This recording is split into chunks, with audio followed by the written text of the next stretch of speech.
He's Dave Shumka. And he's Graham Clark. And together we host Stop Podcasting Yourself. Woo!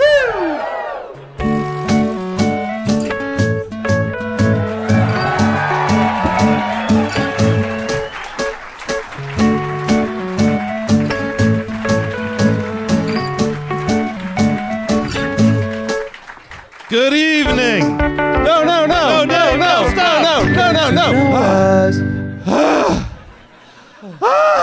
Oh, yes. Hi, good evening, Hello, everybody. everybody. How's everybody doing? Welcome. Happy International Women's Day.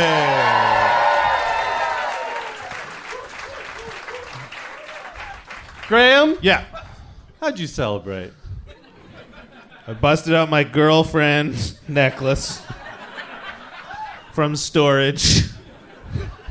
You won it on Storage Wars? Yeah, I went on Storage Wars. I put up my woman tree. Oh, yeah? And yeah. Oh, we've had ours up all month. Oh, not me. Yeah. I just wait by the curb for people who are efficient and are getting rid of their Women's Day trees, and then I bring So them they on put them inside. out today. Today. It's Yeah. horrible, I think.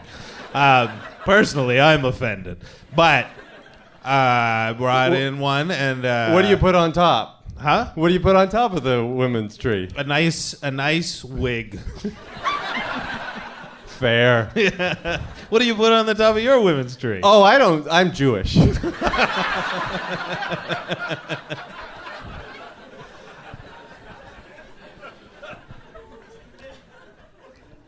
We're recording this. Good. Good. So, what are we supposed to do for Women's Day? On Instagram, people were just posting pictures of their moms, and I think that's a Mother's Day thing. Yeah. I put on. Well, I know my highlight of this Women's Day was you singing the Peter Gabriel song "Women's Day" backstage. It's called "Shaking the Tree." Sorry. If you haven't heard it, Dave really does a really great rendition of it. And if you were backstage, you would have. But what you want to do, you want to go to your local record store, buy a copy of Peter Gabriel's Shaking the Tree, 16 Golden Greats. Yeah. 1990 on, I want to say, Real World Music? Yeah, that's correct. Oh, it was yeah. and Geffen. It was on Geffen as well. It was on 2 labels. And it's the anthem of Women's Day, as far as I know. Besides Shania Twain's Man, I feel like a woman. Sure. That's the other. These are the big Women's Day things. This is what I've learned. On the radio today, I don't know if it was because it was Women's Day, but they played Tracy Chapman, Fast Car. Getting out of your small town, women. Yeah, sure. It's like... I mean, they should play that every day. Yeah, absolutely. I want to raise my children in a world where Tracy Chapman is a radio regular.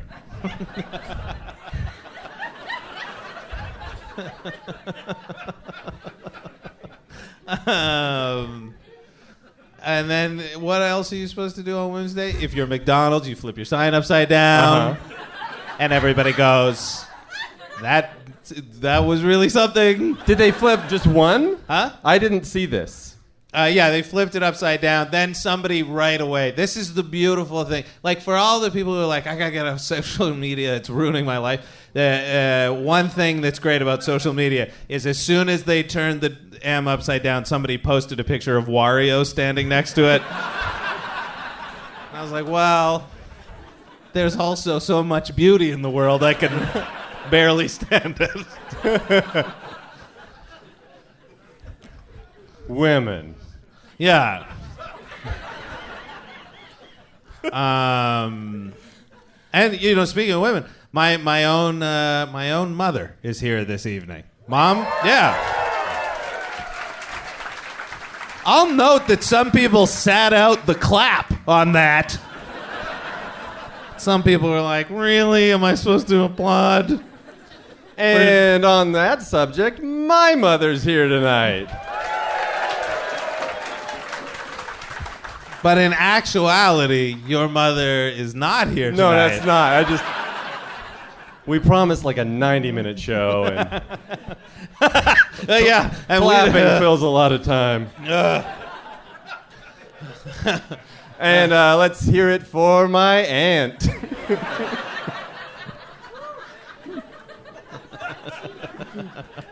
Yeah. Who's your favorite aunt? Oh, If you- Susie. yeah. Susie. Susie? Susie. Aunt Why? Susie. Why is Aunt Susie Well, so Aunt great? Libby thinks she's my favorite aunt, but I think she knows she's not, and so she has it like, "Hey, Dave, it's your favorite aunt calling." I'm like, "Okay, hi, Auntie Libby." Right. But Susie just, she lived 2 blocks from us our whole lives. Oh, nice. You know, She would bring you. I don't know what aunts bring. tidings of great joy. Yeah. Or some hat that a guy that she met left at her place. I don't know. She's not a floozy. Susie's not a floozy. Susie's not a floozy. Well, a lot of people think this is like loose. You know, we're just making it No, up we've as been we go. scripting this. But you can buy your Susie's Not a Floozy shirts at the merch table. The key is to include the merch slogan early. Get them used to it. Like, we'll say it several more I times. saw a during- terrible piece of merch today. Where? I don't know if it was merch, but it was a tote bag. Okay. And it had an engagement ring on it and it said, "Totes engaged." I've seen worse. But it was like, just show the ring. You don't have to show it to everyone. No, but that's how she was engaged. They're a weird new couple that got engaged by him giving her a tote. Oh, boy. And that says totes engaged. And she was like, and a ring? And he was like, no. Who's your favorite aunt? Jemima. I think outside the box when it comes to ants. You think of things that won't get you in trouble. Yeah. With Auntie Libby. Yeah.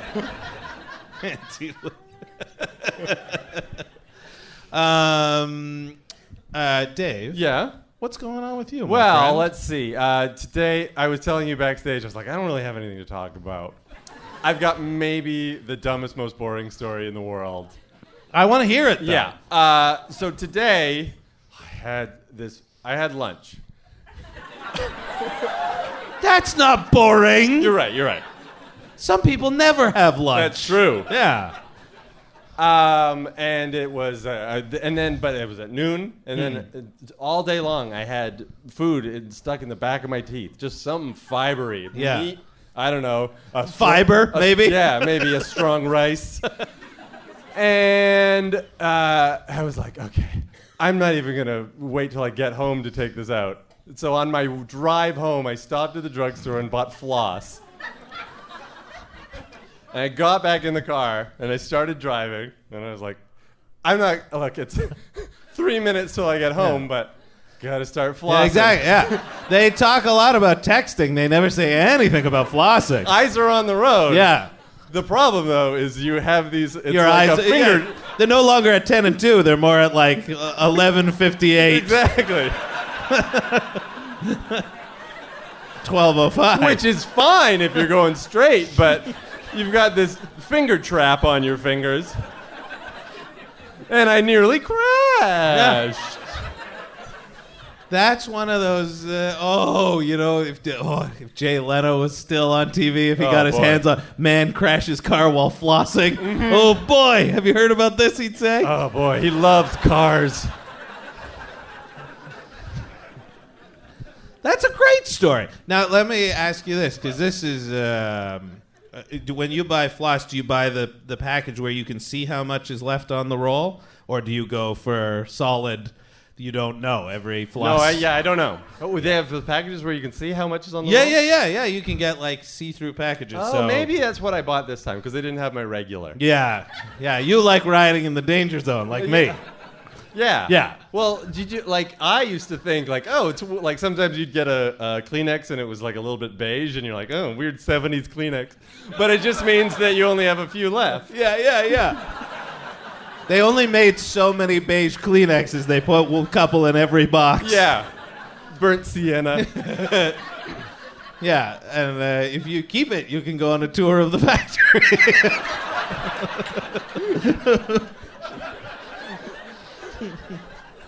But you have to buy so mmany Kleenex Oh, boxes yes. before. And you're sleeping in a family with all, or sleeping in a bed with all your family. Yeah. Kleenex With your Aunt everywhere. Libby. No. She's my favorite. Can we go back? Oh, I don't have a favorite. There you go. There's so many. Top 5 ants from fiction.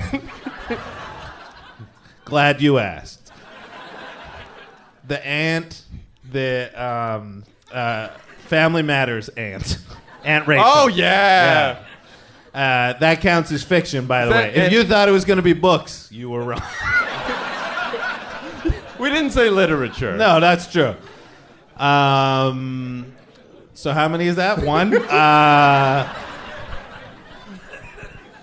Well, have you read the Aunt Jemima books Yep.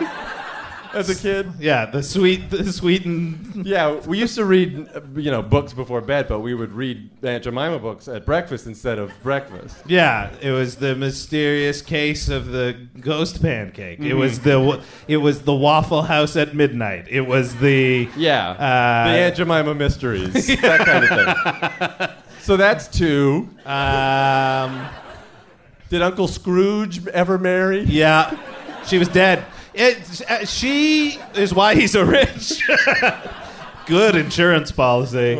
Some people think it was murder. Anyways, you know who would solve that case? Aunt Jemima. Aunt Jemima.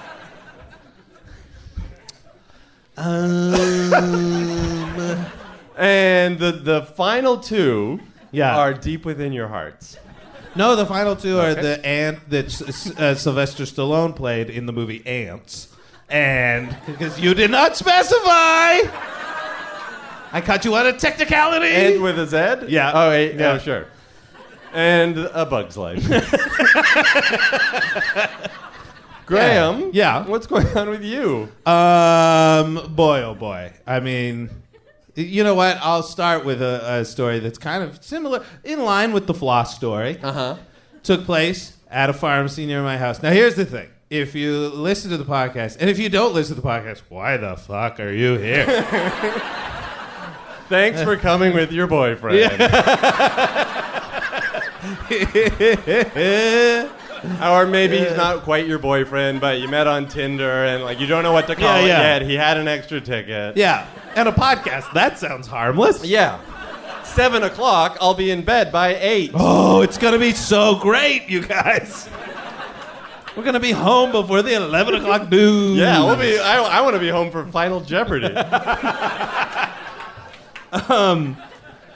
So, last week on the podcast, we talked about, or I talked about going to the pharmacy and it being, after Valentine's Day and there's all sorts of deals, right? Yeah. Hot deals. And I found, a Christmas candy way at the back of the Valentine's clearance shelf. And I brought it up, and the guy working the till, he's now my favorite person working retail in all of Vancouver. He said... Eat shit, guy from Blockbuster. He said, you're about to pay the least that you've ever paid. For a chocolate bar. Then he ran it through. 15 cents. We nearly kissed. We were so excited. We nearly did the Victory Day kiss, that famous.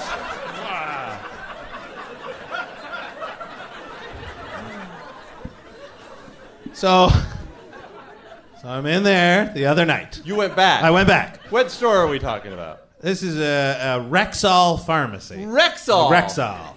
The dinosaur pharmacy. Well, I don't know what that means. Oh, Rexall. I get it. I guess I could have gone dog. So then, so I go in, and they got this Kraft macaroni and cheese, way cheap. We're in Canada. We could say Kraft dinner. Yeah, they have Kraft dinner, way cheap. And I bring up an embarrassing amount, as if Vancouver was flooding. That was how many boxes Like when you see footage on the news when they're like, big storm coming, people hoarding things. That's the amount I brought up to the counter. And it was that same guy. Oh. And he said, you know why it's on sales? Because it expires really soon. And we both kind of looked at each other like,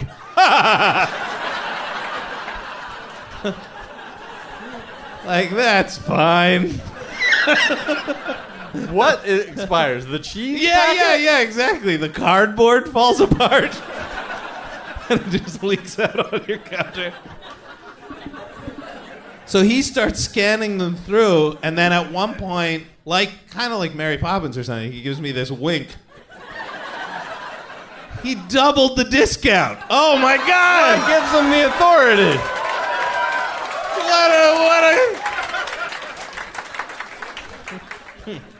Well, how can he do that? I don't know. Because maybe you're getting like a friend discount because you're his friend now. Yeah. And I looked at his tag and it said Mr. Rexall. Oh, I said, oh, it's very nice to meet you, sir. Do you have any plans to get cheap International Women's Day candy tomorrow? Yes. Cinnamon W's. Sure. Little gummy Mary Tyler Moores. Winnie eggs because they turned the M upside down. That's you're fun. You're just doing M stuff now? Yeah. The other thing is last night I went to the cinema and I went and saw Black Panther. Mm-hmm. And it was very good. I enjoyed it very much.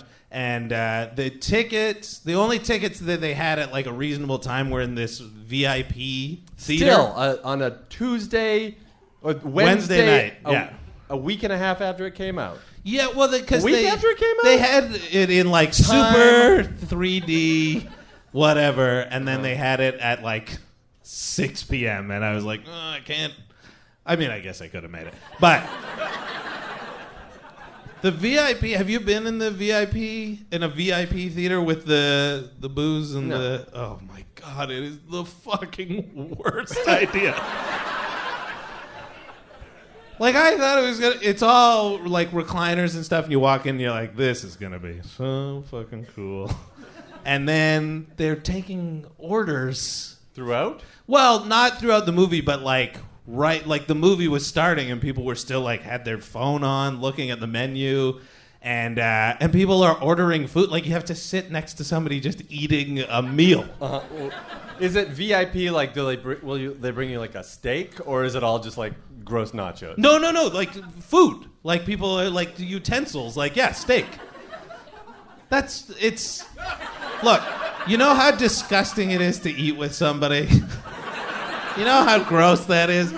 Like, we do it all the time, but one step back and be like, Jesus Christ. We do that with each other. Hey, can I stare into your mouth from a foot away? So imagine. Well, you tell me about what you did at work.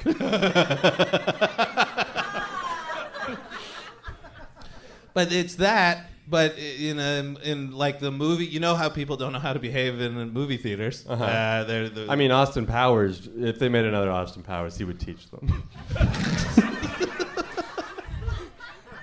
I don't know what that means. Oh, behave. Happy International Women's Day, Yeah. everybody. Well, that's a movie where he learns. To behave? He learns how to, not just rub his crotch on everyone he meets. That's not what that movie was. Does he come out with a sex positive lesson at the end? Does he? But does he, though? Because by the second movie, he's back to his old shit. Yeah, that's true. Because he goes back to a different decade and Yeah. play ball. He's always saying they're going to make another one of those, but I'm like, for whom? That's what it would be called. Austin Powers 4. Who? Well, You were saying about eating with people? yeah. So imagine all the misbehavior regular movie audience throw in full meal. Just talking. They're talking about their day during Black Panther. This is Black Panther. This is his time. Yeah, this is. Huh? Is Black Panther a man? Yes. Okay. Yeah. Yeah. That's a fair question. Mm-hmm. Thank you. Yeah. He's the king of Wakanda. Oh, okay. And I only heard that in between.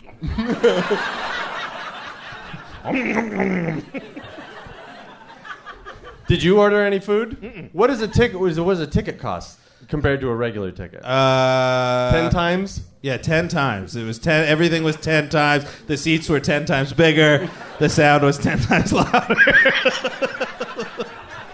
The steak 10 times juicier than when you bring in a pocket steak. You know, the guy who invented pocket steak was from Winnipeg, and he just died. Yeah. Oh, that joke you get. But my great behave bit. Whoosh.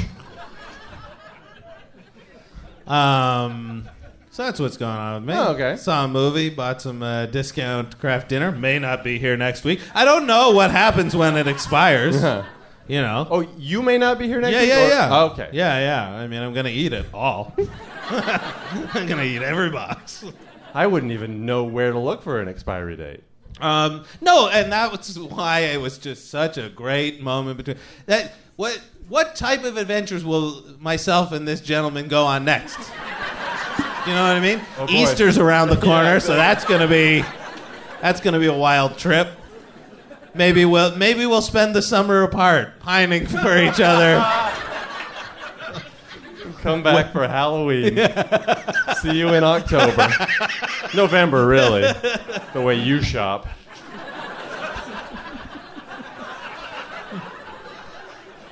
But that's it. After Easter, that's our last primo candy time. I know. I've mourned this with you before. Yeah. Recently. Because there's no good summer candy is the problem. Summer's all about slushies. Yeah. It's slushies. But I feel like some marketing idiot out there could come up with a delicious summer and be like, it's only for summer. And you have to rush out to get the, I feel it'd be fruit based, right? Yeah, put some sour peaches in the freezer. Oh, what? Dave! This is news! Kids all across the world have started putting sour peaches. Is that what they're called? Fuzzy. Fuzzy peaches. Yeah. Sour Patch peaches? Have you done that? Have you put them in the No. freezer? That seems maybe like we may have just blown the lid off of things. Have you ever, well, of course you have, drank ice water while chewing gum? Oh, yeah. Buddy, I'm drinking some sort of Sleeman's Honey Brown while chewing gum. I'm a maniac. The other day I was chewing gum in the shower. I don't care where I do it. Don't care where, don't care when. This fuzzy peaches in the freezer thing is blowing my mind apart. Remember those wax Coke bottles that you could get? Gummy Coke bottles? Not gummy. They were like wax. Like the wax vampire teeth? Yeah, you have to bite the. Does anybody know what I'm talking about? You and bite there'd be, the top off, and there'd be some sort of gooey fluid in it. Do you know what I'm talking about? Yeah. That feels like a very summertime candy. Now, I remember it through all of our consciousness.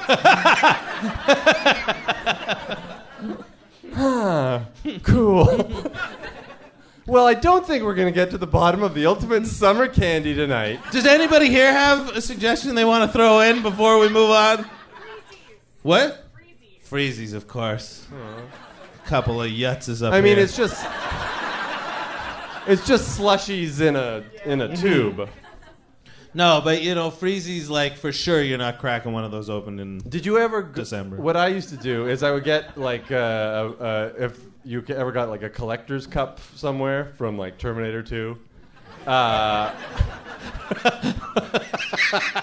would pour a can of Coke in before bed and then put it in the freezer, and when I woke up in the morning, just digging out scraping out rock hard Coke.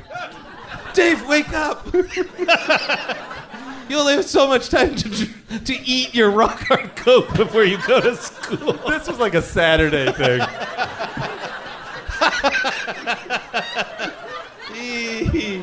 I wasn't doing it before class. But sometimes I couldn't wait, and then it wouldn't be all the way frozen, and it would just be like slushy. Dive in. Yeah. You're right. We're not going to get to the bottom of the candy thing. All right. Unless. But we should we invite out our first Yes, guest? let's do it. Now, before we get going, welcome to Stop Podcasting Yourself. If you've never seen the show before, it's this. Yeah. Our first guest. We go get our guitars. Abstinence. He's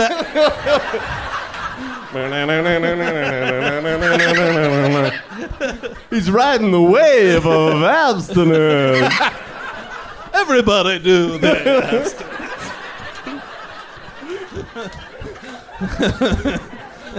Hey, buddy. Want to get lucky?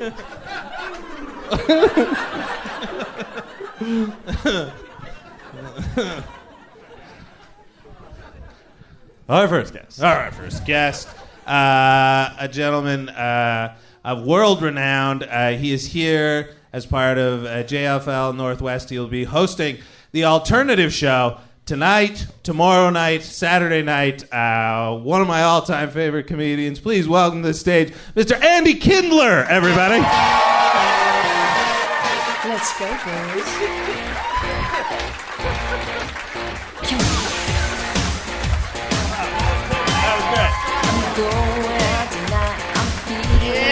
Yeah, Kindler in the house.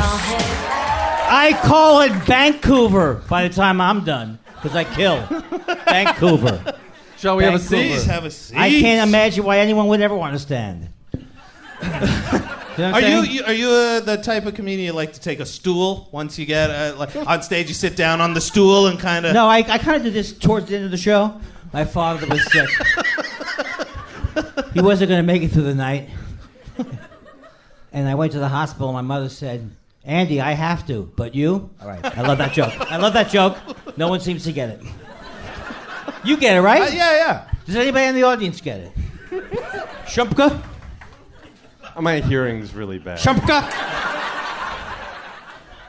The joke is a guy comes home, finds his best friend in bed with his wife, and he says, Harry, I have to, but you? I updated it to my dad's funeral. My mother turns to me. She says, Andy, I have to, but you? It's hilarious. It's hilarious whether you knew the reference or whether you didn't know the reference. Why are you taller than me, too? Now, one thing we haven't done yet, although we did it by accident, is played the Get to Know Us theme song. Let's get to know us, guys. Get to know us. Now, I told you no departments. I don't want departments. What do you mean? Is that a department of the show? No. You're fine. I know that joke, the I have to, but you from Billy Crystal's film Mr. Saturday Night. Have you ever my seen that? God. Well, come on.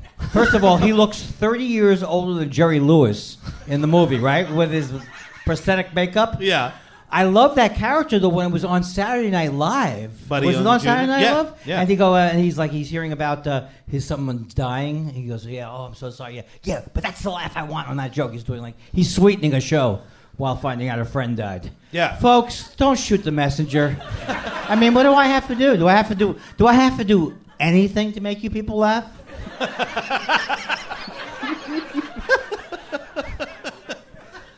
Andy, what is new? What's going on? Sort with it you? out, bucko.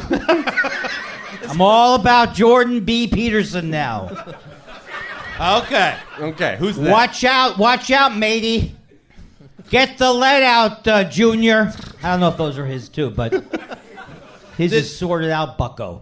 This is Canadian. Thank you, Canada. It's not like what did we do except for Trump? But you got this guy. And what else is going on? No, I know it's sad. It is sad that I'm obsessed with hating. I really am obsessed with it, and it brings down every show. Nobody likes it. Takes us in a bad direction. Leaves a bad taste in our mouth. But I absolutely despise new atheists. I will despise them for the rest of my life. Let me tell you something. Nobody knows what happens after you die. All right? Did you get the memo? Nobody knows. Their guess is as good as yours. I like a little spirituality in my universe. I like to think that maybe something's going to happen. But then you get these assholes like Sam Harris and who else do I have? Forget it. You guys, hey, thanks for backing me up on it.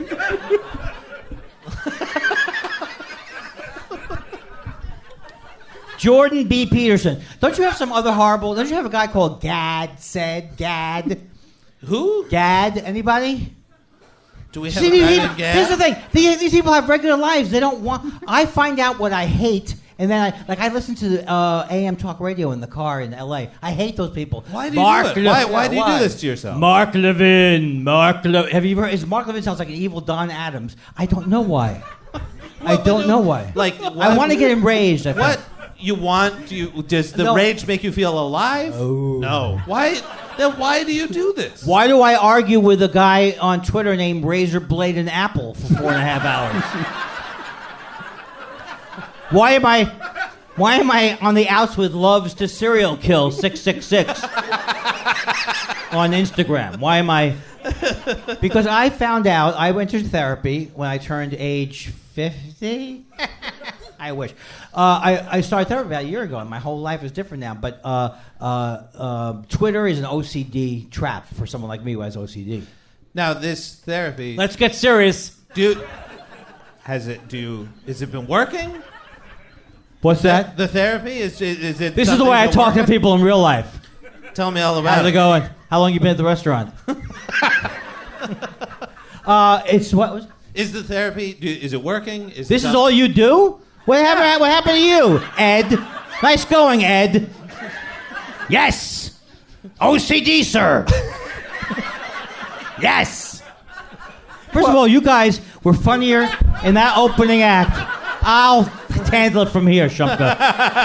You guys were funnier in that opening act than I've been in 45 years of comedy. You guys, what's the point of doing comedy if you guys are going to go, what happened at the store today? Boom, laughs, hilarity. I have a podcast. My partner and I, is all we can do is stop strangling each other. You guys are like, I'll like, yes, and. Yes, and, then. Boom, laughs. Everyone's loving it, everything. And you were on that podcast Easy Street, too. That's what I dig. Yeah. I wanted to pull that nap. Do it. This is the type of thing that just steams me. Yeah. Man wearing a pocket square Well, when the Earth's falling apart. It's because I'm dying up here. I'm dying. By the way, folks, I am going to be in the next... This is not a joke. I wish it was a joke because I could use more of them.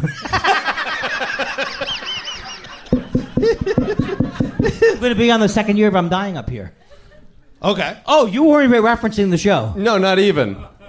Oh, because I'm Canadian. Oh, I get it. It's so adorable how you people watch your little shows down there. Yeah, it's adorable how we don't get the same shows you get. You have to subscribe to a weird thing through your phone to watch season 2 of Entourage. Yeah. So it took you guys 18 years to get the Sopranos series. You know what I'm saying? Yeah. Sometimes you have to wait.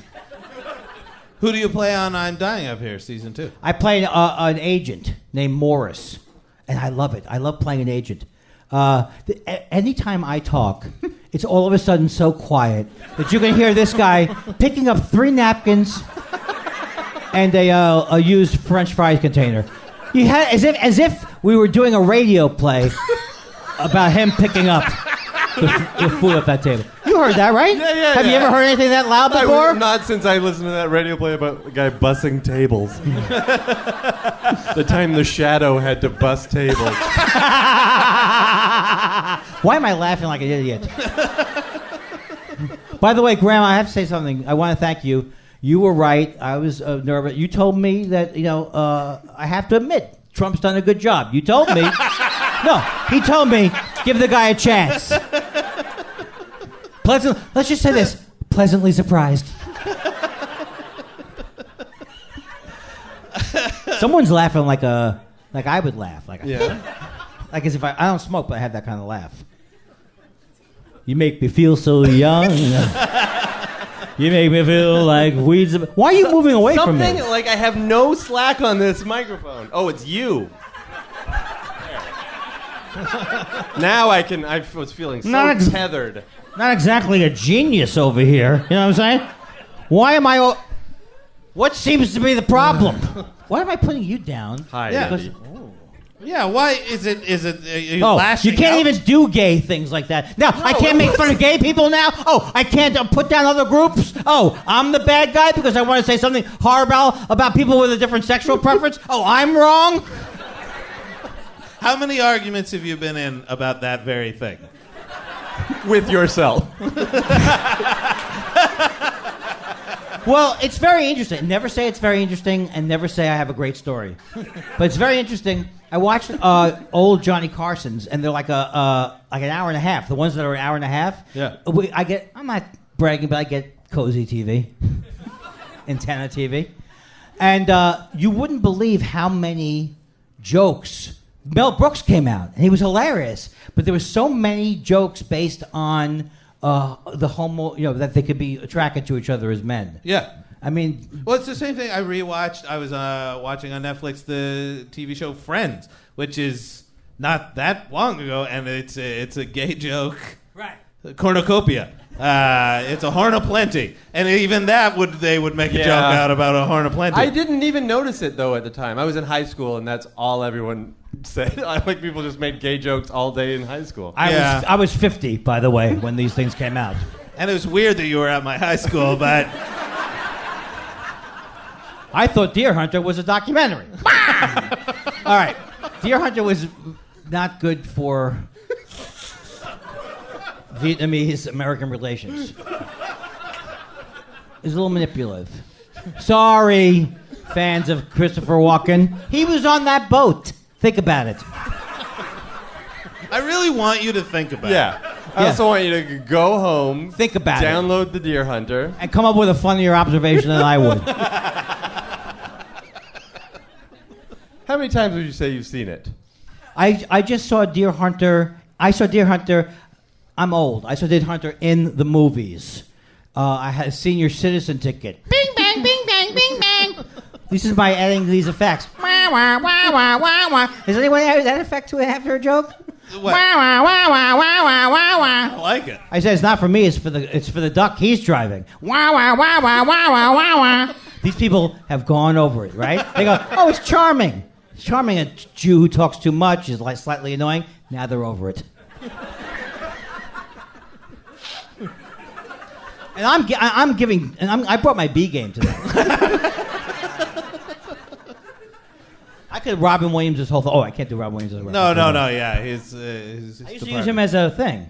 As a what thing? Like I won't Robin Williams the discussion or something like that. Right. Because there's always one guy of the comics, and it's usually me, who's like, oh, look at this. Oh, I'll do something funny with that. Come on, people love me.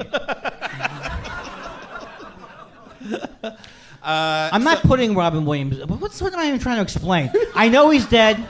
A lot of critics compare me to Joan Rivers. Did you know this? Who? What?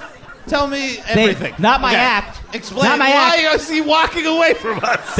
Not my act. They just predict that I too will die during a routine procedure, like Joan Rivers. She was a horrible person. Don't give it a second thought. Don't give it a second thought. No one in her family misses her. Is that true? These are the most. How edgy could this be? What I'm doing right now. She's dead. Her daughter doesn't care, and these people are like, whoa! It's gonna get crazy in here now. Did you like what you? I mean, I think I laughed at her when she was Joan Rivers, the original Joan Rivers. But then towards the end, when she was on The Apprentice, and would you ever? Would you ever do a reality TV show, Andy? Yeah, Andy. Would you? Yeah. Look, I'm just trying to wind him up again. Now you're doing the badgering sidekick. No, I'm the bad cop. I want to be arrested. This is an old Andy Kindler joke. Why am I referring to myself that way? If I get arrested, I want there to be a good cop, really good cop. Like the first cop says he wants some coffee, and the second guy goes, "How about a lovely Danish with that?" Good cop, really good. It's very funny when I first wrote it in the 80s. I would say I can't say that I would never do anything because I always made fun of the show Last Comic Standing, and I was a big shot. I wouldn't do that show. And then I became a judge on that show. How was that? It was okay? Well, I mean, it's easy for me to say now after giving up all my principles. No, it actually was pretty amazing because I spent time with Greg Giraldo and Natasha Leggero. But I'm not gonna pitch it like all of a sudden. Yeah, I'm sorry for what I said before about the show. I didn't appreciate the really good things in it. But so I can never say never. I would never say never. But I wouldn't want. I'm actually gonna. I would like to be maybe a celebrity Big Brother. Yes. Do you watch any of I've never seen it in my entire life. Is that when celebrities go and take care of disadvantaged youth? Wouldn't that be something? Yeah. Just Mickey Rourke taking a kid to... Mickey Rourke. Taking a kid for ice cream. That's his go-to, Mickey Rourke. Mickey Rourke. Maybe taking a kid to get something pierced. He's a big grandfather now. See, he said big brother. Oh, God. That joke wouldn't be funny if everything was out of town even. That's the worst. Could be one of my worst jokes ever. Huh. No, that's not true. So, Andy, tell me about therapy. Yeah. How's therapy going? Is it going well? There's two things going on. Okay. I have a very bad OCD. Well, none of it's good. And I've been saying people don't care. They go, I have OCD. They go, oh, yeah, like a neurotic, like a comedian's disease. No, it's a horrible thing. They don't believe it. If you called it terminal worry syndrome, that's what OCD is. I worry all... In my 20s, I thought this is true. I thought I had maybe hit someone in the car, and I didn't feel it. So I would go around the block. And I go around the block. And then I realized, no, going around the block's not going to work because whoever I hit is crawled off into the bushes. Or you're finishing off the job. Yeah, exactly. Yeah. So I had that, and I didn't realize you could get help for it because back then, in the early 80s, when I went to get help for it, people didn't talk about it that much. Right. You know? So I'm on Prozac, and I'm on therapy, and it's the greatest. And it's all working? You feel better? Except I can't remember what I've just said a lot of times. Okay. We've got it all recorded. We'll send you a transcript. We've never had one of these transcribed. Should we start? Yeah. We should, at the end of every... Burrell, podcast. you have to send to Burrell's scripts. Burrell, do some history, all right? Chicago 60609. Spiegel catalog. Yeah, do some history, do some everyone. history. It's a zip code. Look, I'm not that funny. Do some history. You know what I'm saying? Yeah. That's what I'm saying. I mean, take out a book, or Maybe one day we won't have to have people like me. I don't look forward to that time. What? I don't That's look not a forward to nice that host. time. Yeah. I went to your apartment. How many people have done that? Everybody. No, that's it's where the show his shot. place. Oh. Where do you shoot now? In a studio? Yeah. I'm not allowed visitors. Do you guys see each other outside the show? Not really. We said tonight? Tonight? Yeah. I'm trying to get a podcast interview show going. No, we used to, but I don't. Well, you see guys are, anyone. but obviously there's a lot of love here. There's so much love. Yeah. Yeah. Let me see Yeah, if I we're can like, ruin it. We're like we have we saw each other enough for the first 10 years. What are you doing? You're doing a. What is that? What is that? How about a kabuki thing? Can you say what is this? A kabuki dance? Okay, now where would that apply? Yeah. and when? No how did excuse. you make that term? No excuse for the joke. I can't. There's no justification for it. Uh-huh. You didn't say, "Hey, do you have any jokes about kabuki?" No. What is this? A kabuki thing? The guy stands up at a kabuki thing. Because what is this? A kabuki dance? Then that's when that joke would work. Yeah. Adam Sandler is dressed as his cousin. I don't know the rest of the movie. I just know the line, what is this, a kabuki thing or dance? What is this, a kabuki dance? What is kabuki, a dance? What is that? What is this, kabuki theater? Yes, you just entered a kabuki theater and you're seeing a kabuki show. Strong kabuki chunk. Have you heard my kabuki peekaboo bit? It's unbelievable. You remember my Y2K material, right? Yes. Y2K. Why not 2K? Hey, what's going to happen at midnight? Is my computer going to turn into a fish? This was when people thought of the year 2000. Yeah. That something would happen. It's Did hilarious. you think something was going to happen? Yes, well, not for my career.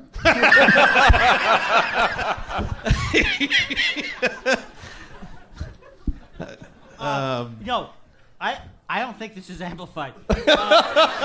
No, I didn't quite believe. I mean, like, I don't know. I'm not computer savvy or savvy at all, really. But I couldn't figure out how they couldn't not solve that problem. What are you telling me is such a big problem? Can't you just turn the thing and change the clock? Yeah, put some coal in the thing and slam it shut. And Do you think there's a chance that something could have gone wrong? Some computer's dumb enough that it thinks it's the year 0. yeah. Come on, dumb computer. Why are you here? Stupid computer. Hey, where would you be without us computers? Nowhere. You'd just be hardware. This is for my one-man show. Called What Are We Doing to Ourselves? And that's in the future when we have robot overlords. It'll be like, well, that material, that didn't age well, they'll say. That'd be a time period where everything will be like George. I want to be a time where everything will be like George Orwell, so people won't have to reference. And how come fascists use George Orwell as a reference? Fascists, Nazis, they use him. I'm telling you, these people are out there, and maybe you're not Jews and you don't have to worry. But these people are out there, and they're coming for us. I don't know why I'm going this route. Disappointed in myself. I don't like prejudice. That's my problem. That's Okay, it. well, that's your bad room. That's where I differ Yeah. from you. That's where I differ Yeah, from you as you that's- go out to the KKK rallies and the thing. So what are you doing? What are you doing here? What are you doing here? I like prejudice. I don't practice what I prejudice, but, I'm a fan of prejudice. I don't love it, but I like it. And Yeah. you do a whole thing with it. I know he's got just prejudice at home, threw pride in the garbage. He Yeah. just- that's as good as anything that's been said. I would think. This is a great store. Instead of like Letterman did Jess Bulbs, Jess Prejudice. You go into this store, and that's all they serve you is prejudice. Yeah, I'd like a lamp. The Jews are going to take over the media.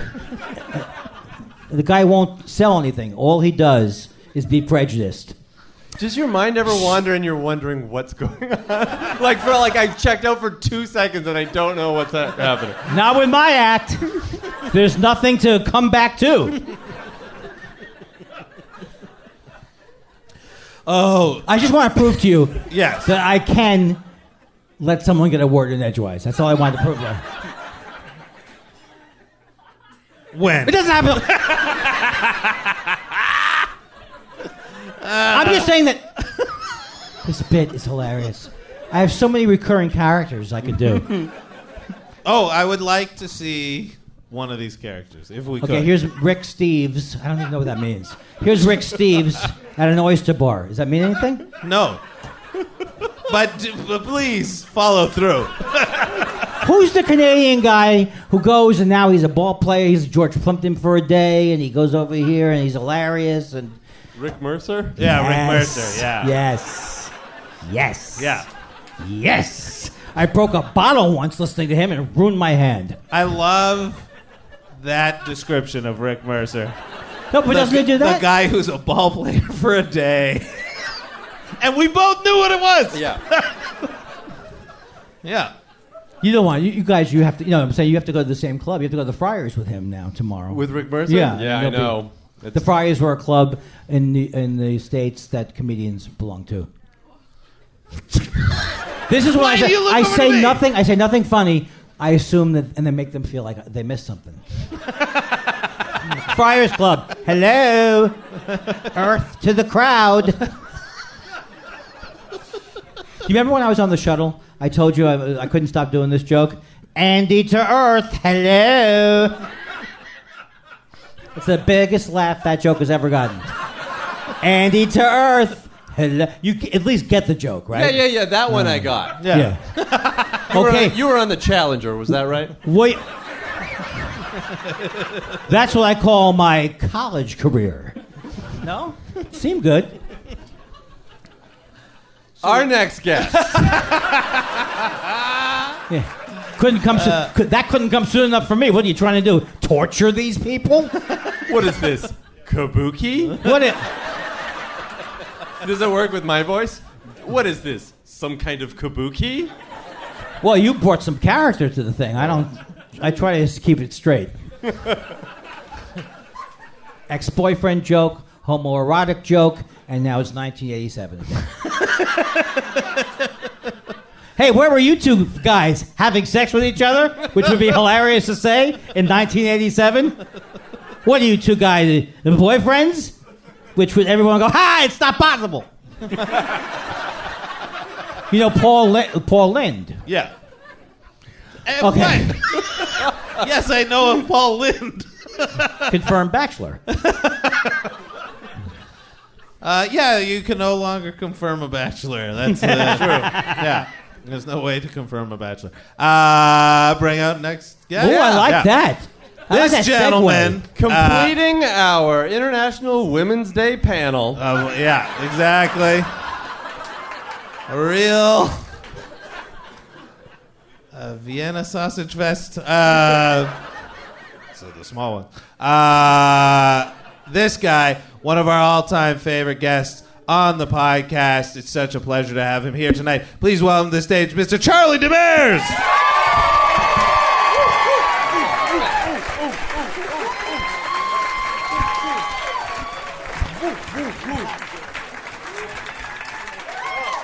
Watch me Thank not you. allow him to get Thank any you. momentum at all. Watch this. Ladies and gentlemen, there is no God. There is no God. Oh, that's so perfect. That's my... That is so... Ladies, there is no God. Why don't you You're ask driven in a car, yeah? You're driven in a car. Do you think it's prayers that moves that car? It's not. Is that Gervais, right? Are we It's Gervais not- now? It's not. It's science. It's a motor in that car. I honestly, this gentleman in the gray sweatshirt, the light is going onto, like, I don't know if it's the speaker, but it's like, it's all dark, and then you can see his ears and his neck, and I thought someone had come to the show in blackface and sat right at the front. And I saw that, and I thought, if that's possible, then there is no God. You know what happens when... I can't do a British accent. God damn it. Any accent work, send it down. I'm not doing my best, Andy. This has been the easiest time I've ever had. Isn't there an atheist comedian who does funny songs? Who's that guy from Europe? Oh, Tim Minchin. They're not funny. He said, he goes, I read an interview and he goes, he's going to America and he's not sure if he'll be able to do his atheist material. Get over it already. Is atheist material that edgy to do? No. It's exactly the opposite of edgy. What's the edgy material to do? I believe in Jesus Christ as my personal savior. I have some brochures. Yeah. I believe that Scientology has some good ideas. David Koresh. Why didn't they... Give him a day to cool off. Yeah. Give him a day to cool off, and he'd be owning Waco right now. They don't know, right? Being of sound mind and body. Yeah, but then you could also do sort of more gentle cruise ship observational, like, yeah, okay, I won't covet my neighbor's wife, but what about the guy who lives on the next block? You know, like just, it's all gentle. I don't know what kind of sky god you... Is that really what they... They think that that's why I would believe a guy that have a sky god. That'd be my ultimate dream. Has no one's ever heard them when they say that? Oh, I hope you're enjoying your sky god or your. They think everyone who's spiritual believes the Bible literally or has a sky god. Is there a thing in the Bible about gods in a cloud? Yeah. He goes, up here! Hello, up here. Yeah, there's one point in the Bible where the characters are looking around. I think it's the crew, Luke and Maddie and Ralph Malph. the friends, the Luke original and friends. Maddie, the entourage of the Bible. Yeah. I just thought of the worst joke in the history of the world. Here it comes. A burning bush reminds me of my wife on her wedding night. Reminds me I look of like I don't know where it came from now. my wife on her wedding night. Oh yeah. Oh no, it wasn't my wedding night. Oh, it should be my wedding night too. Yeah, this is what I'm saying. Burning bush. I don't know what I would call room service. Charlie, what's going on with you, man? Oh, well, it's a little bit of, hero worship. This is a big deal for me to be on the show with Andy Kindler, of whom I am a big fan, and of whom my act is totally derivative. And this is true. We were talking about it backstage. There was a period for about 4 or 5 months. Maybe my daughter was like 2 and a half. And if I have Andy's album on my phone, I pirated it, and I have it on my phone, and it would come through the shuffle, and my daughter would go like, "Is that Daddy?" And we'd have to be like, "Oh, no, sweetie, that's Andy Kindler." And then she would be like, "Why can't Daddy develop his own voice?" But she really did. She would always ask if it was me on playing. And then the other person, and I don't think I've ever told you this, but for a long time, any time I thought I had come up with a good joke, and then if I saw another comedian do it, it was always Andy. Oh, really? So, I had written a whole thing about, because remember Mel Gibson got pulled over and he's like, "What are you, a Jew cop?" And you're like, that's not even a racism. Nobody's like, "Oh, great, another one of these Trinidadian accountants I'm always hearing about." And I wrote a whole thing about it, and then you did that, and then... Mr. Gibson? Yeah. Do you know how fast you were driving, Mr. Gibson? My partner said enough already with the Simmons and the doing and the plotting. Still solid, still works. Very good. Still good. It's 2018, but Mel Gibson is still writing "I hate the Jews" on his checks. It was the walk-up that really sold it for me. Yeah. Yeah. The weapon, it has to be lethal? Just the various... This is a Twitter meme for 12 days, right? Yeah. Mel Gibson Jew movies. Yeah, Mel Gibson Jew movies. Hashtag Mel Gibson Jew movies. I can't think of one Mel Gibson movie. Gallipoli,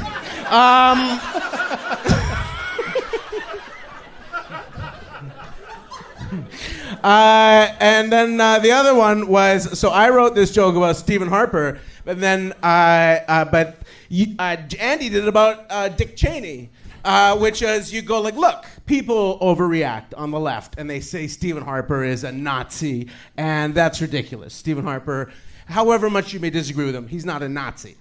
He would have been. That's the big, you take a beat. But, and that I think is also almost certainly true. So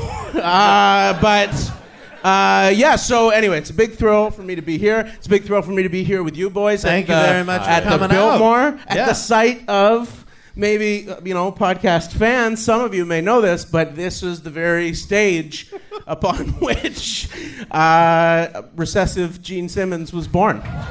That's Wait, what are you saying?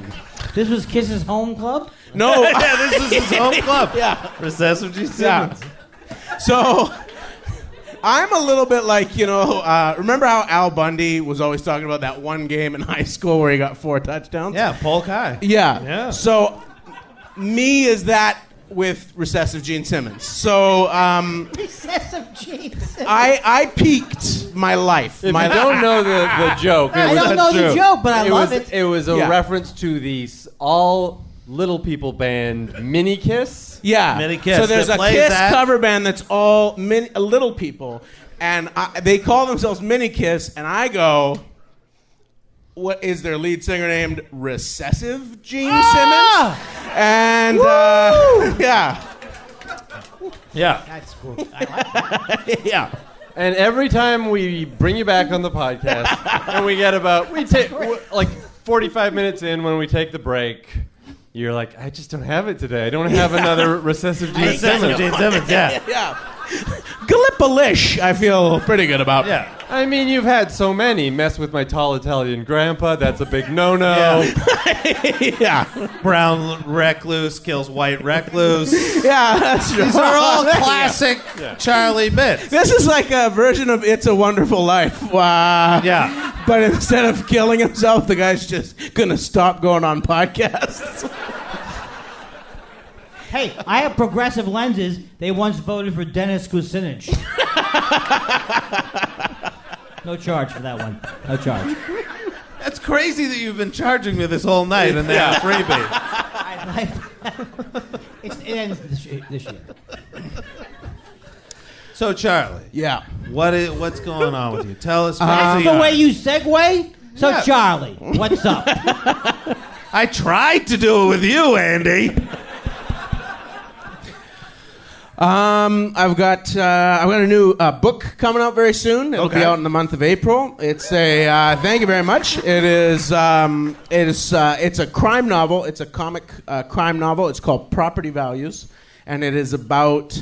It takes place in Coquitlam. I tried to write the great Burquitlam crime novel. And everybody's Yeah. been waiting. Yeah. So the premise of the book is there's a group of friends who live in Coquitlam, and one of them is going to have to leave the house that he grew up in because he can't afford to buy out his ex-father-in-law. And so to drive down the property values, they do a drive-by shooting on the house. But then through that, they get drawn into an actual gang war that's going on in the suburbs. So it's available for pre-order, and it will be on bookstore shelves at the end of April. That's amazing. Yeah, thank you. Writing a book. And it'll be in the United States, and it looks at the moment like it's getting optioned for a feature. This film. feels like a lead up to a bit, but is it actually? I know, It does it's not. feel No, it's like just you're yeah. winding me up. So what I'm telling you is, I'm finally too good for this. Too good for this. Oh, Charlie, don't you realize you were too good for this all along? Yeah. Yeah. And then I see the light, and I walk towards the light, and then it's just A guy in Ricky Gervais blackface? goes, "There is no God. You stupid fucking cunt. You thought, you thought that if you walk towards the light, fucking light that can be explained. It's fucking light waves going through the air." You thought you'd get what? To the end of that light, and there would be God, there would be your relatives. There is no God. Everyone detests you.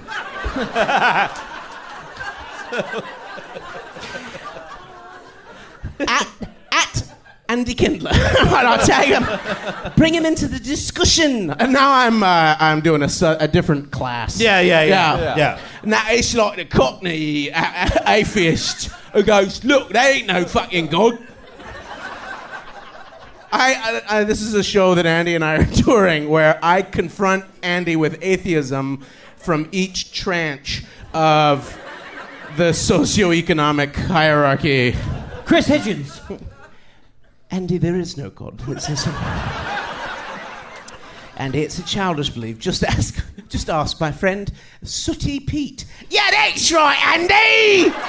There ain't no good, but there is football.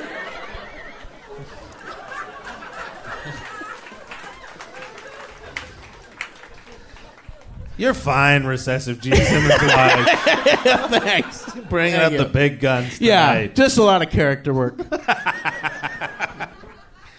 Are you going to go on like a press tour for this book? Yeah, we'll do a little. There'll be a little kind of might go out to Coquitlam itself. Sure, maybe. Sure, they're gonna have some things to say about it. Yeah. Yeah, just explain what Coquitlam is. So cute the way you do comedy here. And yeah, maybe Toronto, and those are pretty much the only two places you can justify. Yeah. Just the number of books you'd have to sell. I did do a thing once where we drove around the Yukon, and What was the game plan? so what it was is the Yukon Public Library does this thing where they have a festival that takes place in Whitehorse, and then one of the authors goes on like a little reading tour of. Short straw. Yeah. And so I got to do it. And so it was an amazing experience because, like, the Yukon, and you and I have been to the Yukon. Yeah. And every family reunion for Dave is in the Yukon because there's a Yuk on every corner. He's Ukrainian. I've heard this Took one a while to before. get there. Yeah. Not sure it was Yeah. worth it. But you drive through and it's beautiful and it's like just gorgeous country. But then you go to these little towns and they're like, they keep giving you what the audience size is as a percentage of the town to make you feel better. So we have like 4 people and they'll be like, this is 20% of who lives here. Or we were in this little library in a place called Tagish, and they were like, I read for 2 people, and they were like, you know what? There was going to be twice as many people, but there was an accident, and they're the volunteer paramedics. And then we went to this place. The only place that was genuinely, it was called Faro, and that's the saddest place I've actually ever been. Like, it was just, and it was like, it's like what Fort McMurray will be in 20 years. It is now where it was the new Las Vegas. yeah. Like Fort it was just McMurray? like a booming resource town that was just pillaged, and then once they no longer needed what was there, was left. So it's like it used to be 2,500 people. Now there's 400 people. It's like absolutely devastated ecologically, and literally, I was talking to someone from there, and they were like, "Well, one of the things that's happening for the economy right now is they do a lot of studies here of the soil because it's so contaminated." So it's a real government town. yeah. But anyway, yeah. So it was you driving around the Yukon, and then you and I went to Dawson City. Not long after that. Andy, what's the saddest place you've been? Yeah, where is the saddest place that you've I gone would- to do comedy? I would say it's my stomach.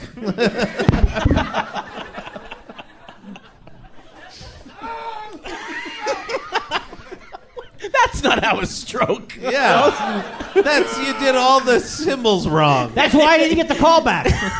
Now, Andy, you've had a stroke at work. My button stopped popping up on my shirt. What's the letters you're supposed to remember for? Fast. Your Face, your ass, your salt, Yeah, and your tuchus. stomach and your Hey, I might get a stroke, so tell me what it actually is. Fast. Face, arms, speech. No, face, arms, smile, talking. Is that supposed to make sense when you have a stroke? Yeah. Right? Yeah, because if you smile and only one side of your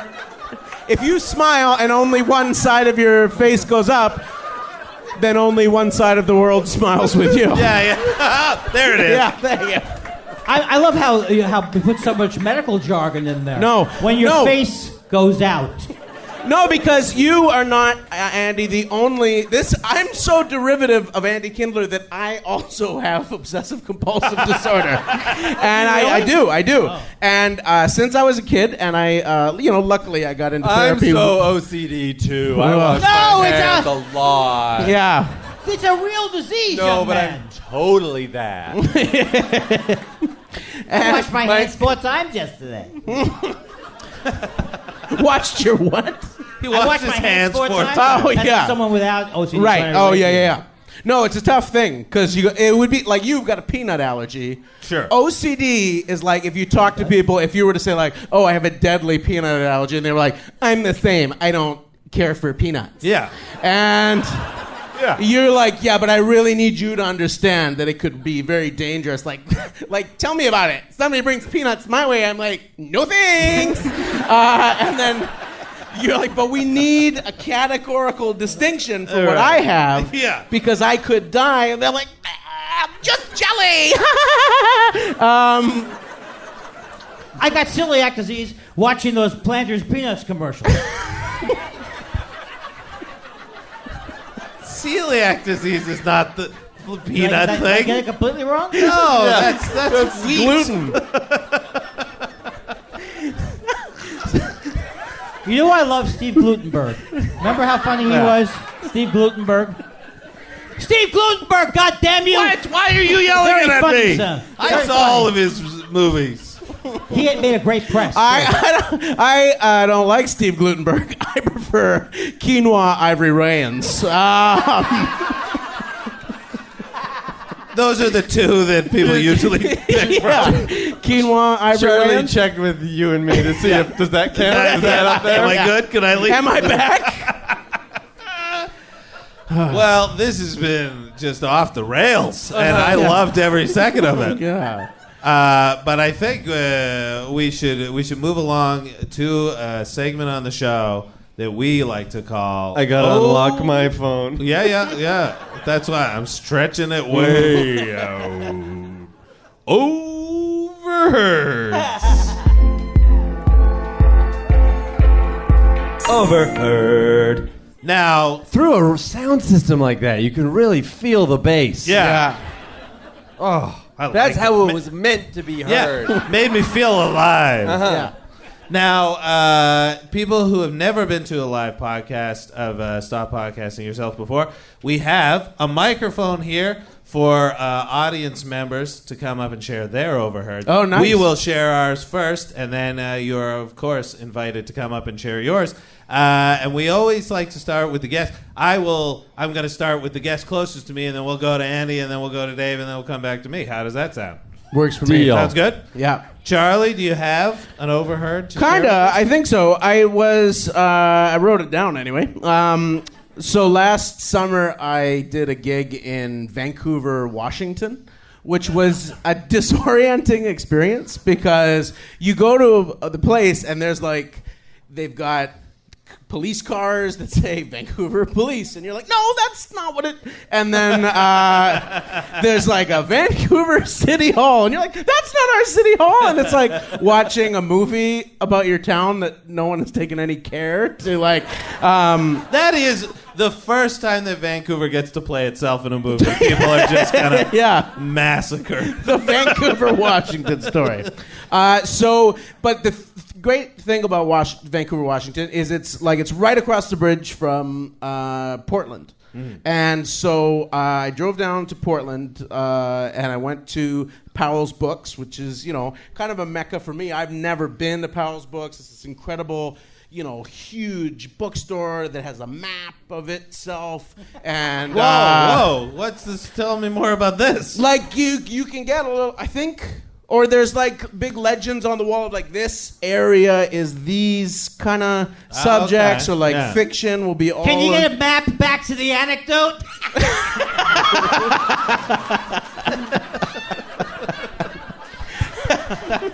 Hey, you guys are the ones who were lost in the desert for 40 years. I don't even understand. Yeah, you guys did it. Oh, is that not cool? So The Pharaoh called. Parting this Red Sea sounds more like my honeymoon. So my wife put this ointment on. 2 hours later, talk about your burning bush. Is this Hi, sexist? Dave. I'm not that he knew it was familiar with overheard, though, Exodus. yeah. It So, was once upon a time. yeah. Go ahead.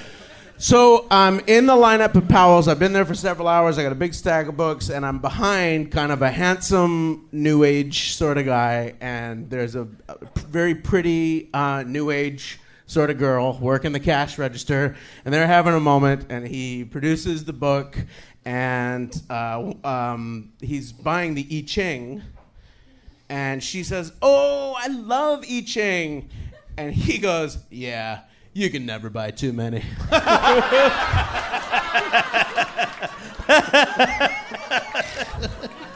Now, Every book on my shelf, baby. I know what the I Ching is, but for those of people who don't, Yeah. Oh yeah, let me get this straight. You throw a thing, and that's your god. No, the I Ching is like if you get E. coli, but from Chinese food. you can say that. That's not insensitive at all. Come on, I Ching as a. Yeah, no? Okay, I thought it was okay. We were all here for Yeah, it. yeah. I think I Ching is what? It's Taoism? Is that. Can we get Oh, a. it's Chinese, right? Yeah, you really went out on a limb with that Thank you. guess. Thank you. You're welcome. You're welcome. Is it Taoist? The I Ching? Yeah. Yeah? It's Taoist. Taoist. We're getting Does a- this crowd look spiritual to you? Yeah. I don't know, kind of, yeah. I know it was an improper premise. Let it go. Andy, do you have an overheard? Yeah, this is unbelievable. I was traveling, and I just happened to be on a flight with Kim Jong-un's uncle, right? So I guess it must be rough. He goes, "Oh, it's not family problems." And the last thing he said was, "But I feel pretty good about things now." He did. 10 minutes later, he got poisoned. I thought it was, is that ironic? No, I think things are going to be pretty good now. Boom. It was his brother, and it was pre-flight. Yeah. Don't you people read the papers from 12 years ago? Then I said to my wife, "How about letting me into the demilitarized zone?"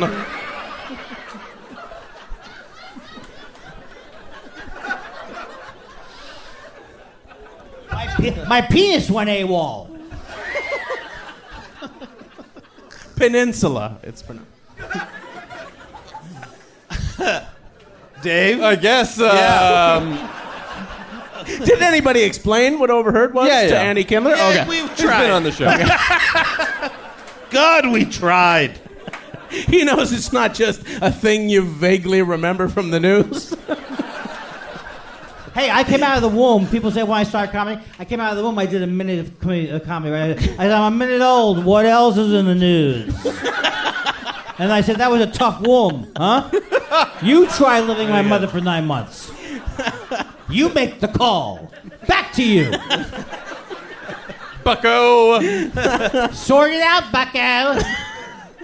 This is what your hero? This is their hero, right? Your hero. You're telling me you love that guy. What are you, what? No, you can pretend me you don't have Jordan B. Peterson Yeah, no. books. When you originally said Jordan B. Peterson for a second, I thought you were talking about Michael B. Jordan. Right. That's what I thought. Yeah. And then there's a mystery writer named John D. MacDonald, and our first prime minister was named John A. MacDonald. And I've always kind of fancied the notion that they cloned him multiple times, and the fourth one was like, "I'm going to write mysteries." And they're This like, goes over in Canada? yeah, yeah. This is it. Goddamn kidding me? John McDonald jokes? Who was the guy? Who was the guy with the big joke? What? Why is it 5 minutes from your Mulrooney chunk?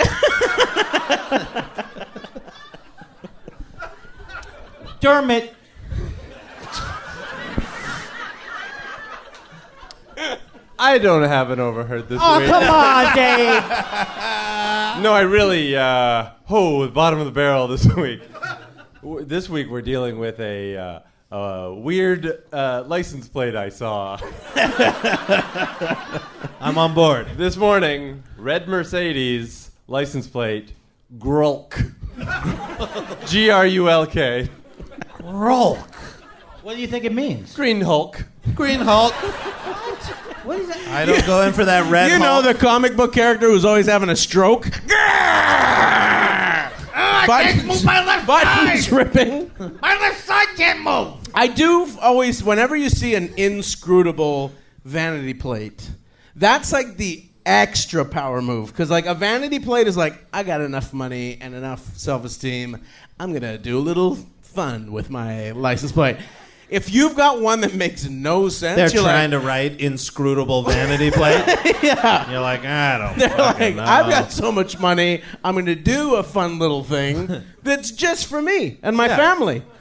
And you, like, grow. That's what being Yeah. rich is doing a fun thing for you and your family. Yeah. A vanity plate costs $50. Did Oh, you is know that all it is? Yeah. Did you know? Big But like money. you That's assume big it's. money. I always assumed it was really expensive, but sometimes you see them on bad cars, and you're like, I guess it's cheaper than getting a nicer car. Oh, it's 50. Yeah. $50? Why doesn't everybody do it then?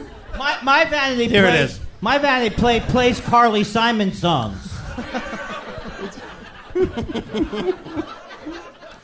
Tell me what that walk is. Yeah. Well, there's a couple of walks that are clever. There's the Rickles. Oh.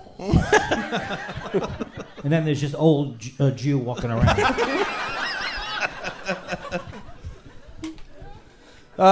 You have overheard? Sure. $50 though, we could all get. Well, and what? I just hang one around my neck?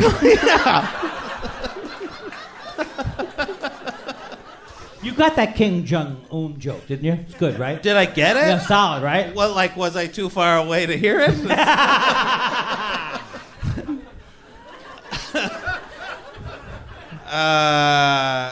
My overheard was on the train. Was a girl explaining to another girl how heavy her bag was, and the denomination of weight that she used was, this bag's heavy, it feels like 2 babies.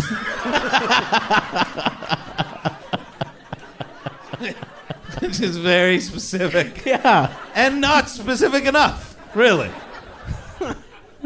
2 babies. That's pretty modest. Yeah, not Like that heavy. 2 babies is 15, 20 pounds. Yeah. Oh, my bag's so heavy, it's like 2 Oh, babies. This bag is so many ounces. Now, like, Can I say a fun fact about babies and ounces? I hope so. Could I hope we so with stop that you lead-in. now? Remember this though, because Margot, your Yeah. daughter, Uh-huh. do you say your kid's name on the podcast? Yeah. Okay. Too late. She just joined a cult, so it's not Margot anymore. Don't give out her vanity plates. Callbacks. I got it all, baby. I got it all. So in the year 2014, you give out your daughter's birth year, right? Sure.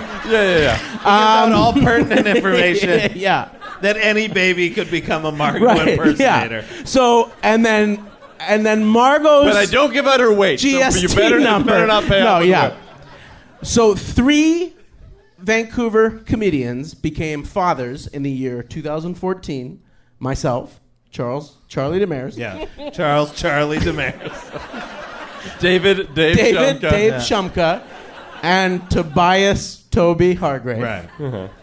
Each of us had a daughter, and each daughter at birth weighed 7 pounds, 7 ounces. Get out of here. There you go. I don't know. And each of us, independently of the other, turned to the doctor and said, I'm just going to do a tight 7. Comedy. New baby humor. Are you Yeah. kidding me? But isn't that something? 3. Look, 7 and 7. any way you gesticulate, Yeah. I get it. Okay. 3 babies, Yeah. same weight. And Margot's social insurance number Also has a 7 in it. Yeah. Now, ladies and gentlemen, as I said, there is a microphone placed right here. If you haven't overheard... And you are a white male. Yeah.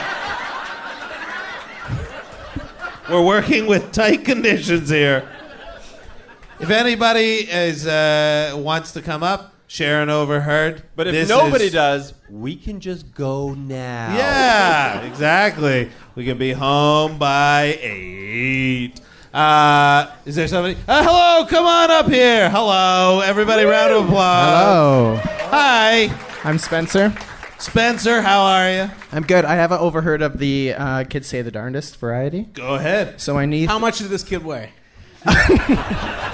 Like 2 I babies. don't know. I just know that her age is 4 years old. Okay. And she was about to do her first ever fun run. Her mom does like marathons, and she was going to do the fun run.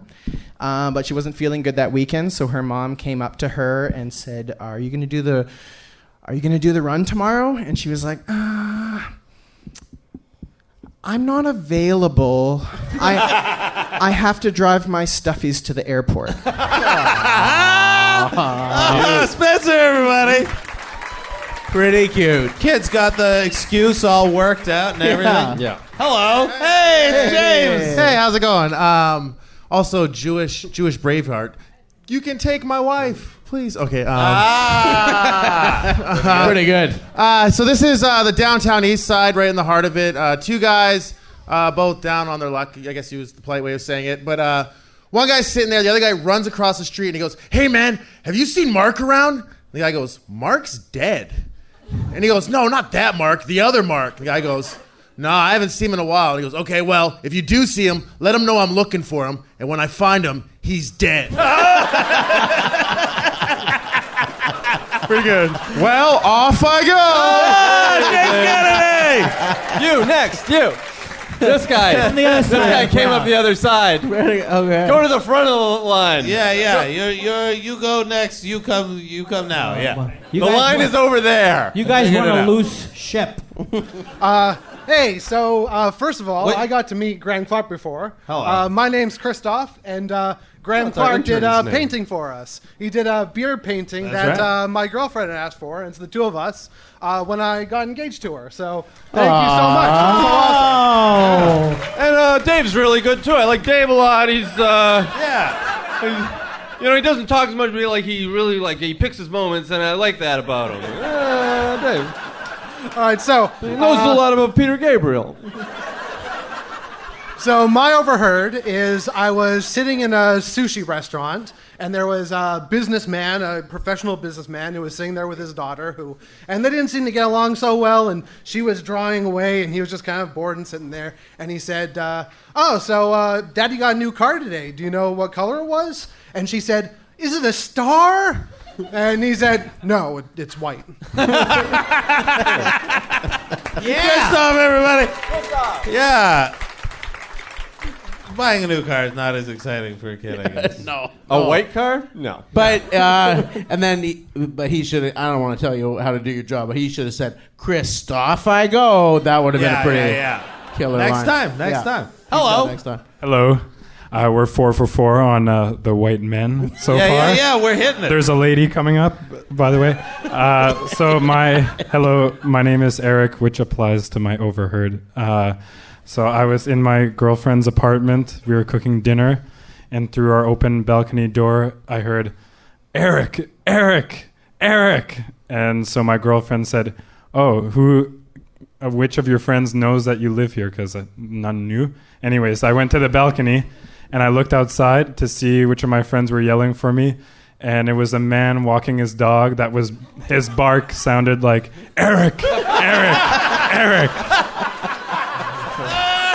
Solid.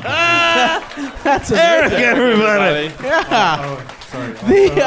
On my uncle's street growing up, well, not when he was growing up, when I was growing up, on my uncle's street there was a family who had a German Shepherd, and their dog was named Eric. And my family thought that was you don't have a dog. Yeah. Name your dog Kyle. Greg! Yeah. Greg! Eric! Come on. Good boy. Who's a good boy? You want to go for walkies, Eric? Also, sorry, not Hi, to Eric. steal Eric's still here. stage, not to steal Yeah. stage time, but you said to bring a sports card to appraise. Oh, a yeah. few Oh, weeks ago. Sure, yeah, you got it. Well, yeah, because Graham and I were the card guys. Okay, Yeah, we're I the know. card guys. I know you're the card guys, but for your inaugural appraisal, I don't know if you'll do coins. Do you? No! Okay. Then, Wait. Let me take a quick look at it here. so For what your we're inaugural looking at here for appraisal, those you do a for the home coin. viewer The is card a guys. This is a half. Oh no, I thought that was Medusa on one side and then Space Jam on the other, but it's all Space Jam. It's Space Jam on one side, Space Jam on the. Where the hell did you get a Space Jam coin? Remember when Medusa was the president of Space Jam? Like, there's a whole conversation in Space Jam about how sexist the currency is. Like, we need a woman on our currency. And the first Space Jam woman is Medusa that they put Medusa, yeah. $5. That pass, that looks like Medusa, doesn't it? on. Oh, yeah. Yeah. Right? But it's not. It's Michael Jordan with cartoons. Michael A. Jordan. Yeah, Michael A. Yeah. Jordan. Yeah. Doesn't have much weight to it. I I gotta would say, yeah. It's not, don't hang on to it. well. Off I go. Eric, everybody. Eric, I think. Hello. White female.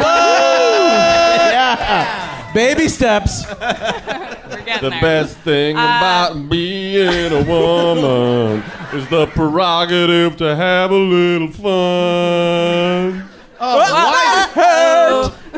What is that song? It's Man, I Feel Like a Woman by the late Shania Twain. When did she die? This evening. Oh, no! What is your name? Danielle. Danielle, everybody. I've been listening to the show for a while, and I'm always trying to find overheards, and I've never had any until tonight on my way here. Oh, man. Yeah. And of course, it had to happen on the number 9. Yeah. I mean, where else? I mean, the number 3 is probably the other. Yeah, or the 8. Yeah, it's Any of the bad. buses, Yeah, really. That's cool. We could just start Any naming of your numbers. single-digit bus The routes. 603 is hot with overheards, but so it was a bit of an overheard/overseen. It started as an overseen, which was a drunk couple sitting at the very front, just behind the bus driver, heckling people as they were getting on the bus. And I kept hearing just like, oh, and I was like, okay, now I need to actually like listen to what these people are heckling at. And this family got on. It was a mom and her 2 teen boys, probably about 13, 15. And as the 15-year-old was getting on, he was like struggling to find his compass card, and he was like looking through his pockets, and the drunk couple was like, hurry up! I'm like, oh, this couple is heckling this poor 15-year-old who's already in the most awkward stage of his life. And so he gets on, and they sit down, and then I think maybe they got enough looks from the passengers that maybe they thought maybe we should check ourselves, and then that automated message came on, please passengers make room for the special whatever that special seat is. Sure, yeah. Senior citizens, exactly. So the bus driver, instead of making the announcement, there's an automated message where he can press a button and it says that, and everyone's looking around going, am I the one taking the seats away from the people who need the seats? And then the drunk couple looks around, and there's a woman who's probably 5 to 10 years younger than them, and they get up and, please, ma'am, take a seat. She's like 25, and she's looking around going, okay. So that was their redemption moment. Yeah. Yeah. Danielle, everybody. They had a real arc. Yeah. 25 years old, have a seat. Boy. Hello. Hi, I'm Kirk. Hey, Kirk. I have an overheard and I have actual cards. All right, let me see them, because Let's we're see the these card cards. guys. Oh, shit, they're in plastic cases. Uh-huh. Here, Dave, you want to take Yeah. two of them? and I'll What's take- happening now? Oh, What's going shit. on? What is this, porn Oh, stars? shit. That's got to be worth something, that one, right? Oh, that's a Wayne That's Gretzky a Wayne rookie. Gretzky rookie card right there. Sammy Sosa rookie card. These are good. These What are about this? Good. Ah, Dave! He does it again. That's not original. It has like a thing on top of it. What do you have? Which ones do you have? I got Sammy Sosa rookie card, Paul Coffey rookie card. And then this one's just one panel from the movie Alien. So why is that part of this? I think Wayne Gretzky is considered the best prospective to turn professional since Guy Lafleur. Wow. What it says on the back of that. And this is a Pavel. These are fake. These are fake. They're all fake? Yeah, They're all these are fake. I made fake cards. Fake cards. I made them There you earlier today. Shame. My overheard, I was in New York a few months ago, and I was at a comedy club waiting for a show to start in the bar area. And you went, oh, I'm making cards here. Exactly. How did you know? It was really busy in the bar area, and this guy had a duffel bag, like a big duffel bag, and I hear him say to his friends, "Oh, sorry, I'm going to a bachelorette party later tonight." And he gestures to his bag and says, "I sell dildos." Oh, nice. Wow. Little I side knew that was hustle. obvious. It's obvious. Door to door. Talk about. Hey, everybody. Hey. I almost did a burn. Hello. Hello. Hello. Hi, I'm Stephanie. Hey, Stephanie. Nice to meet you. So this happened kind of a long time ago. I don't know if you remember, but Science World here, they had the Body World. Oh, yes. Think about it daily. Yeah. Which is where they had like human bodies, kind of corpses that they chop up for you to look at and learn from. It was really play cool. Soccer. Yeah. They get skinless Or ride people a to play ride soccer. a horse. Yeah. You can like pick up a kidney, but they were like towards the end of the exhibition, it got a little darker. There was like a whole section on pregnancy. Ew. Yeah, like pregnant women and embryos and fetuses and stuff. So there's a warning before you go in. It says, be careful, you might not want kids to come in here, or for sensitive viewers, whatever, you might not want to go in.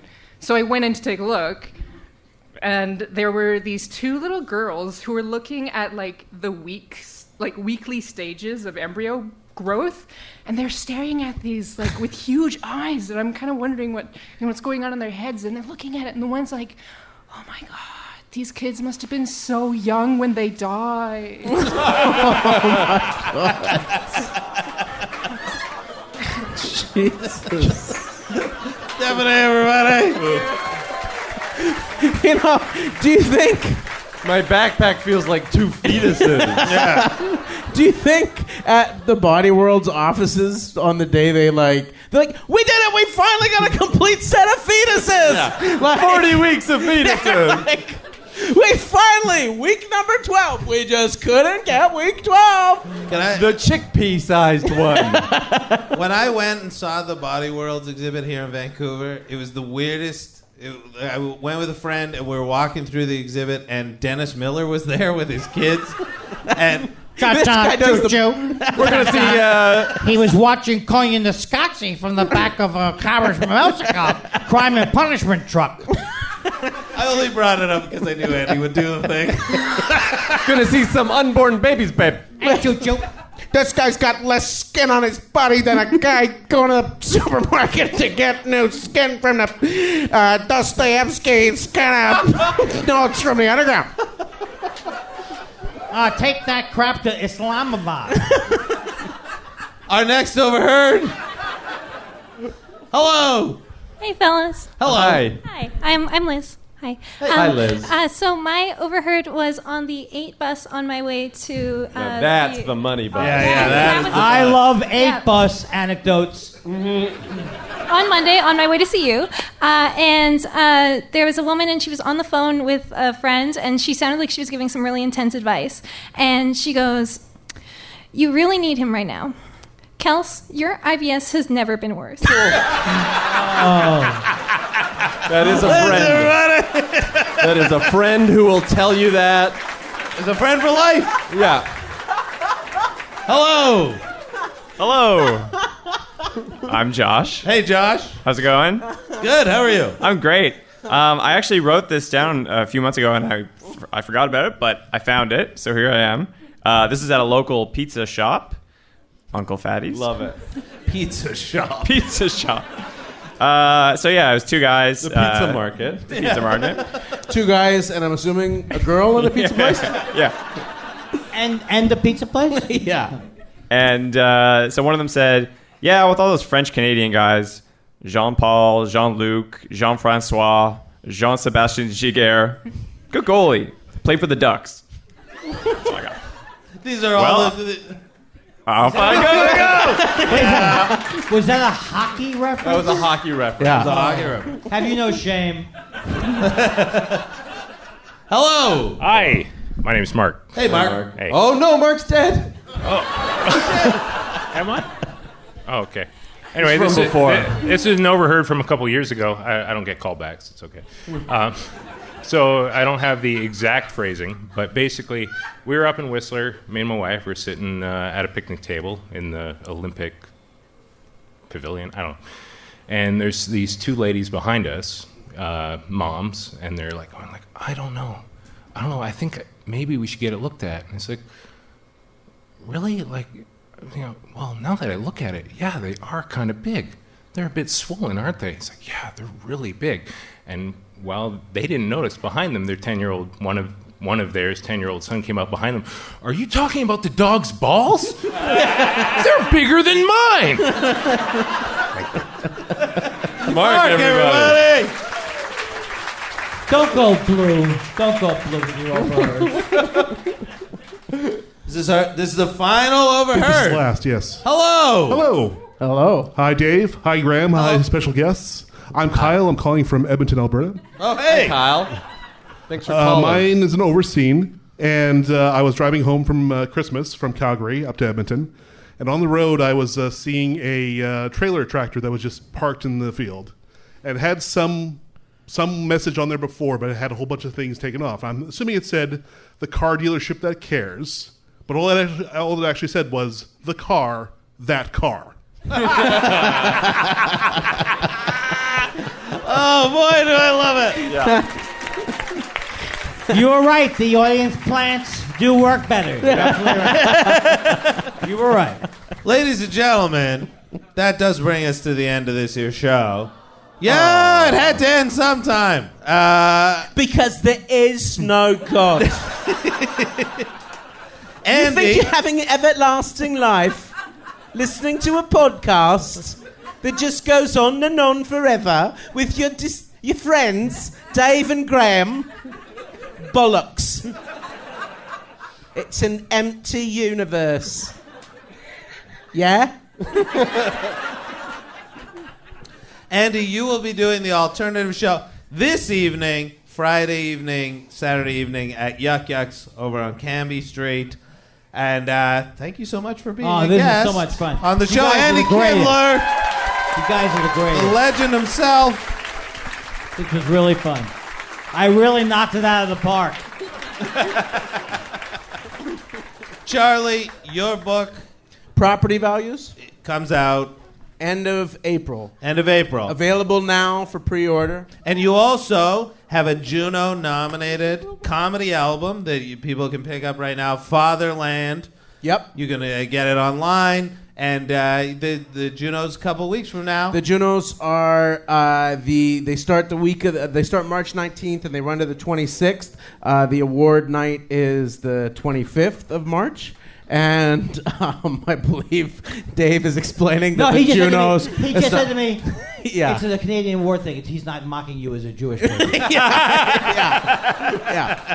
It's Canada's only major award named after a hateful racial stereotype. Yeah. But and It was a good movie, though. the Junos. Juno. Oh, Juno. Yeah. Singular. Juno. Juno. Yeah. But yeah, so that is on at the end of the month. I'm up against 4 other comedians who are all friends. Some of them very close friends, like Ivan Decker from town here. The real thrill is just that it's the first time that the Junos have had a best comedy album since 1984. 1984. Yeah. And pretty much the biggest reason for that is this fella, Graham Clark, who lobbied very hard to get it brought back. and we appreciate it very much. And it's really a nice thing to. Whoa! I thought that was a firecracker. I would have gone with must have been the chili. Yeah. Anyway, happy Diwali, everybody. Yeah. Ladies and gentlemen, thank you all so much for coming out to the show. It's been a pleasure. Have a safe trip home, everybody. Have a good night. Bye.